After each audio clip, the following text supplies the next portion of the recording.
नमस्ते। JP engineering and construction प्रालीको आधिकारिक YouTube channel JP इन्जिनियरिङमा हजुरहरूलाई स्वागत छ। आजको यो भिडियोमा तपाईहरूले देखिराख्नु भएको दृश्य जेपी इन्जिनियरिङ एन्ड कन्स्ट्रक्सन प्रालीको फ्याक्ट्रीको दृश्य रहेको छ। तपाईहरूले यो भिडियोमा विभिन्न टेक्निसियनहरूले विभिन्न कामहरू गरिराख्नु भएको देख्न पाउनुहुनेछ। एउटा कुनै पनि फाइनल प्रोडक्ट तयार पार्नको लागि साना साना कार्यहरूलाई सम्पन्न गरी त्यसलाई एक ठाउँमा मिलाएर एउटा फाइनल प्रोडक्ट तयार हुन्छ। त्यो त सबैलाई थाहा भएकै कुरा हो। यो भिडियोमा पनि साना साना कामहरू जस्तै वेल्डिङ, ड्रिलिङ, बेन्डिङ, कटिङ अनि वायरिङ जस्ता कार्यहरू भइरहेको देख्न पाइन्छ। अब यो पनि एउटा फाइनल प्रोडक्टको लागि हाम्रो टिमहरूले काम गरिराख्नु भएको दृश्य हो।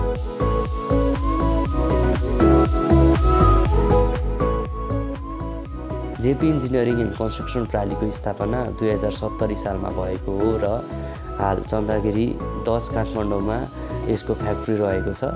हामीले विगत 10औं वर्षदेखि विभिन्न कस्टमरहरूसँग आवश्यकता अनुसारले कामहरू सफलतापूर्वक सम्पन्न गरेका छौँ। यही एक्सपिरियन्सहरूलाई लिएर हामीले युट्युबमा विगतका 4-5 महिनादेखि भिडियोहरू अपलोड गरिरहेका थियौँ र धेरै इन्क्वायरीहरू पनि आइरहेका छौँ।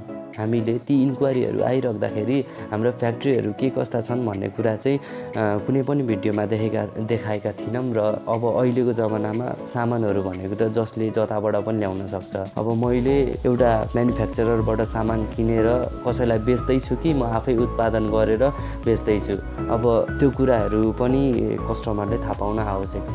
यदि हामीले डाइरेक्ट म्यानुफ्याक्चररबाट सामान पाइरहेको छौँ भने त्यो सामानमा एउटा साइकल कम्ती भयो नि त, होइन? अब मैले डाइरेक्ट सामान दिइरहेको छु कि एउटा थर्ड पर्सनले सामान दिइरहेछ, त्यो कुराहरू तपाईँले जान्न आवश्यक छ। कुनै पनि व्यवसाय सुरु गर्दै हुनुहुन्छ भने म्यानुफ्याक्चररले तपाईँले सामान दिइरहेछ भने त्यसमा तपाईँको कस्टिङ अलिकति कम हुनसक्छ, आफ्टर सेल सर्भिसहरू पनि राम्रो हुनसक्छ।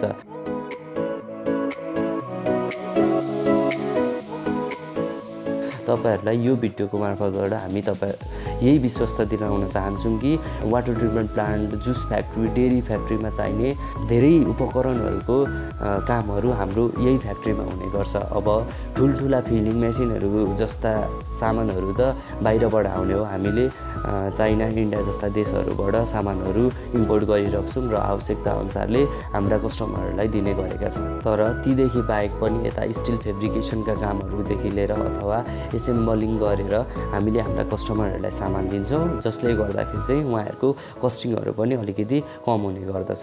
तपाईँहरूले व्यवसाय सुरु गर्नुभन्दा अगाडि ती कुराहरू पनि ख्याल गर्नुपर्ने हुन्छ। Water treatment plant, dairy factory, juice factory, cold storage, steel fabrication र कन्स्ट्रक्सन लगायतको काम जेपी इन्जिनियरिङले विगतका 10औं वर्षदेखि सुचारू गरिरहेको छ र तिनीहरूमा लगभग सबै क्षेत्रहरू, कन्स्ट्रक्सनमा चाहिँ हामीले भर्खर काम गर्न सुरु गरिरहेको छौँ भने त्योदेखि बाहेक अरू क्षेत्रहरूमा हामीले विगत लामो समयदेखि काम गरिरहेका छौँ र धेरै कस्टमरहरू हाम्रो कामप्रति सन्तुष्ट पनि हुनुहुन्छ।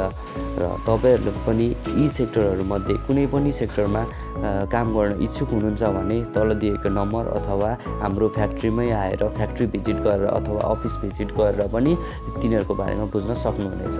तपाईँ र हामी मिली एउटा राम्रो काम, एउटा राम्रो व्यवसायलाई अगाडि बढाउन सक्छौँ भन्दै आजको भिडियो यहीँ टुङ्गाउन चाहन्छु। हस्त, धन्यवाद, नमस्कार।